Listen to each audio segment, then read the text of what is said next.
নিঃস্বাদের শেষ পর্ব। আমি শ্রী স্টোরি টেলিংয়ের। চাকার বিশ্রী জঘন্য সেই শব্দটা এখন আমার কানের পর্দায় শুনছিল। চাকা চলেছে, ইস্পাতের হিংস্রতা হাসছে। ছেলেটা মারা গেছে কেন যে আমার হঠাৎ আজ মনে হলো। আকাশের টকটকে রক্তগোলা রং, সূর্যের লাল অসহ্য লাল আজ ভয়ঙ্কর উজ্জ্বল।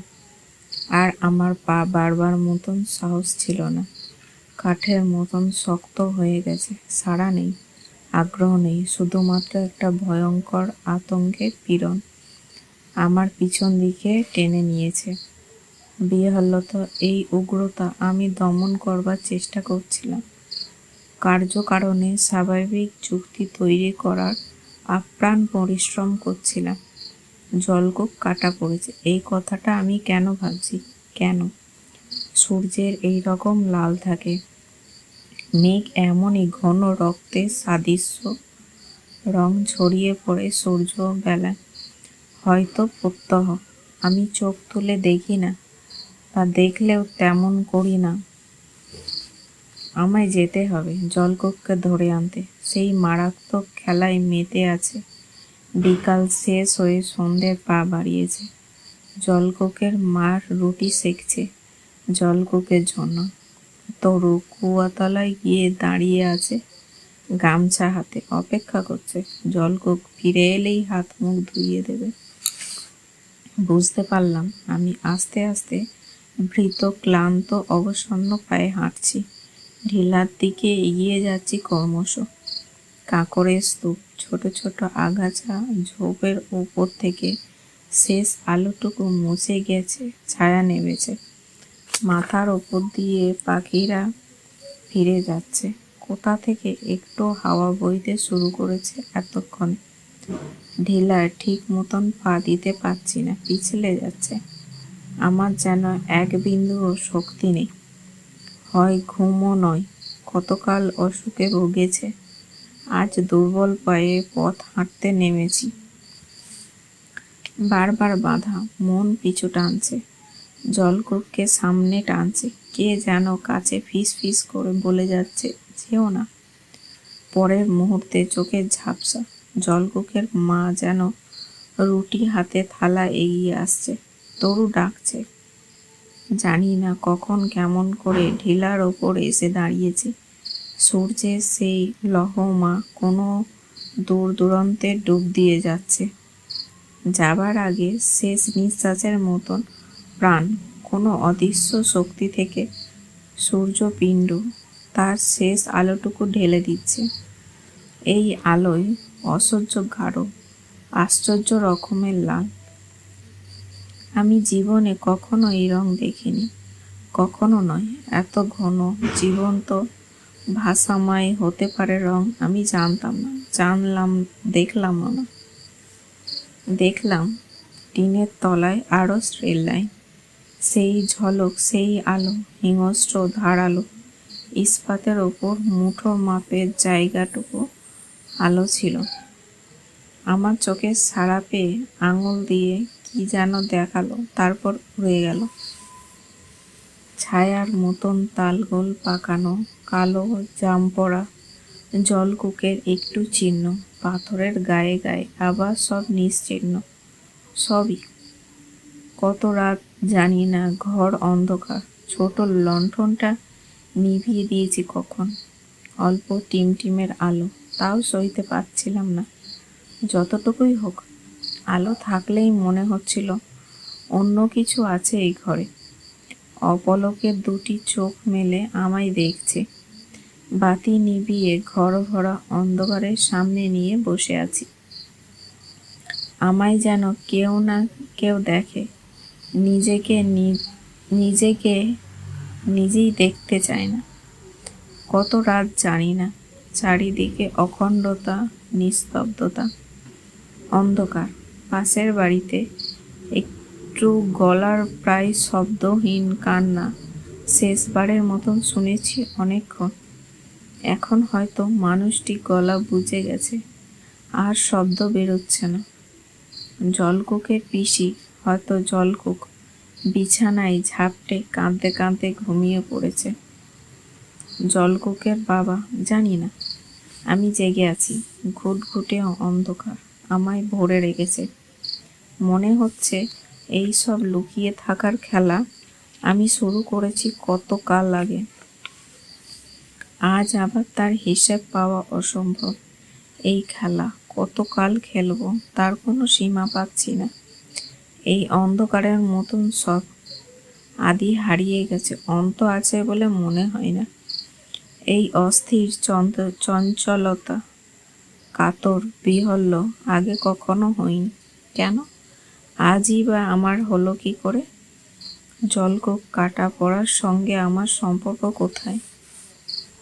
বুকের মধ্যে কিসের একটা যন্ত্রণা, কান্না, কেমন এ মাথা ঘোরানোর মতন হাহা।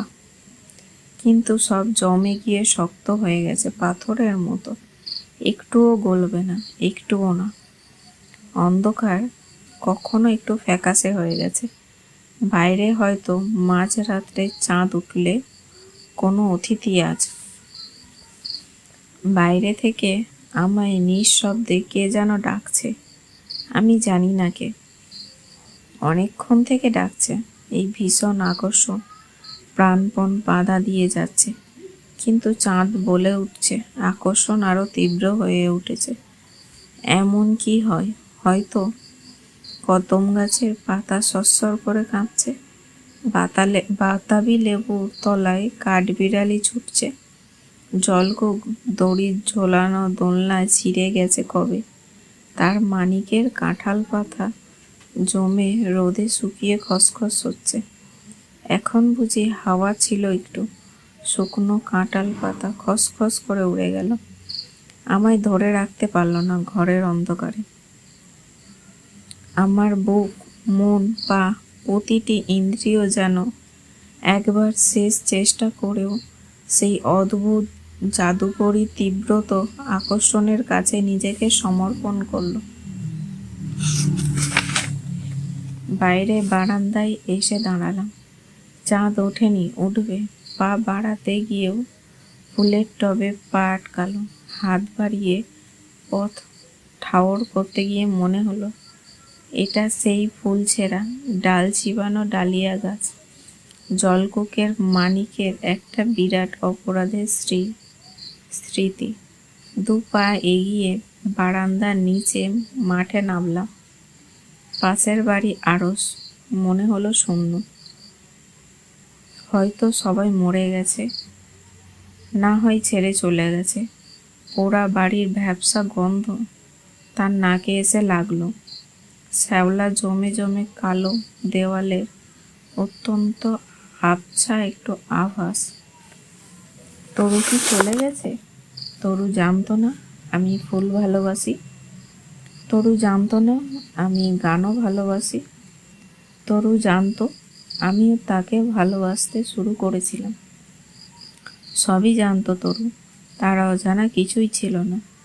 সেই যে একদিন এক ঘন মেঘলা আঁধরে হয়ে আসা দুপুরে তরু আড়স পায়ে আমার ঘরে এসছিল। আমি ছিলাম, সেও ছিল। ঝোড়ো ধুলোয় ভয়ে জানলা বন্ধ ছিল। পাশাপাশি বসে ঘর ভরা মেঘলা ঘনতা। জলকুক ছুটে এসে ঘরে ঢুকলো। তরু চমকে উঠল, আমিও চমকে উঠলাম। জলকুক তার মানিককে খুঁজছে, ঝড় উঠেছে কিনা তাই। মানিক সেই দ্বিতীয় অপরাধ। চাঁদ উঠল, আমি ঢিলার ওপরে উঠেছি। চরাচর নিস্তব্ধ, বাতাস বইছে তাল তাল, এবড়ো খেবড়ো ছায়া ছাড়ানো এদিক ওদিক, কোথাও হালকা, কোথাও নরম। চাঁদের অত্যন্ত মিহি ঝাপসা আলো আমাকে ছায়াহীন করে তুলেছে। জোনাকি জ্বলছে না এখানে, ঝিল্লির মতন হয়তো হয়ে আছে, আমার কোনো হুঁশ নেই। মতিভ্রম হয়েছে হয়তো, বা কোনো কুহে ডাকে চলে এসছি। ঢিলের ওপর উঠে দাঁড়িয়ে নিচে রেল লাইন, কত যেন নিচু, চাঁদের মিহি, জলের মতন সাদা একটু আলো। রেল লাইনে সাড়া নেই, পাথরের কুচিগুলো চুপ। হঠাৎ মনে হলো আমি যেন কিছু একটা ধরে রেখেছিলাম এতক্ষণ। তার ভার ছিল হাতে। আচমকাই মনে হলো সে ভার আর নেই, ফেলে দিয়েছি, ছুঁড়ে দিয়েছি। ঢিলার গা বেয়ে গড়িয়ে পড়েছে, গড়িয়ে গড়িয়ে পড়ল। শব্দ কি শুনলাম? না, শব্দ নয়। তারপর চাঁদ একটু উজ্জ্বল হলো মুহূর্তের জন্য। এক মুঠো করুণ বিষণ্ণ আলো দুলে দুলে রেল লাইনের একটু জমিতে কাঁপল, যেমন কাঁপা জলের আলো কাঁপে। জলকুর রক্ত বুঝি ওখানেই ছিল, কিংবা মানিকের রক্ত বুঝি পাশেই ছিল, শুকিয়ে গেছে কবে কবে। ক্ষীণ চাঁদ প্রকাণ্ড এক ভাসন্ত মেঘের আড়ালে ঢাকা পড়ে গেল। কখন কদমতলার কাছে আবার ফিরে এসে দাঁড়িয়েছি। জলকুকদের ঘর থেকে পোড়া বাড়ির গন্ধ ভেসে আসছে।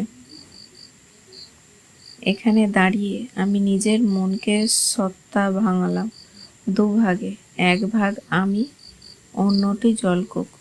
মানুষ যখন তার নাগালের কাছে শূন্যতা ছাড়াই আর কিছুই হাতে পায় না, অথচ তার কথাই থাকে, তখন বোধহয় এইভাবে নিজেকেই ভাঙে। জলকুকের আদুল গা, কালো তুলতুলে চেহারা আমার চোখের সামনে ভাসছিল। আস্তে আস্তে তার মুখ স্পষ্ট হলো। বড় বড় চোখ, বসা নাক, ঝুল জমেছে কালো হয়ে থাকার মতন চুলগুলো গুচ্ছগুলি কপালের কানে চোখে ঝুলে পড়েছে। মনে হলো জলকুক পাথর ছুঁড়ছে, পরিচ্ছন্ন অথচ হৃদয়হীন এক ষড়যন্ত্র, এবং অনেক সবল কঠিন নির্মমতার বিরুদ্ধে সেই বোকামোর মতন তার ছোট পালকা হাতে শুধু পাথরই ছুঁড়ছে, ব্যর্থ আক্রোশে। কত কথা বলার ছিল, বলা হলো না, বলতেও পারলাম না। শুধু বললাম, জলকুককে জানতো গ্রামও। ফোনের দম দেওয়া অতটুকু হ্যান্ডেল ছুঁড়ে মারলেই তোমার মানিক মরে যাবে। একটুতে কত কি যে মরে যায়, আশ্চর্য। জলকুক হয়তো কথা শুনতে পেল না, নিজের কথা নিজের কানেই ফিরে এসে লাগলো। আমি শুনলাম, তারপর স্বপ্নের মতন দেখছিলাম সারা দুপুর, বিকেল, সন্ধ্যা পর্যন্ত, প্রায় সারা রাত পর্যন্ত লুকিয়ে রাখা মানিককে আমি কেমন করে লুকিয়ে ছেঁড়া এক টুকরো চটে জড়িয়ে নিয়ে যাচ্ছি ঢিলের ওপরে। ছেলেটি মরেছে, লাইনে কাটা পড়ে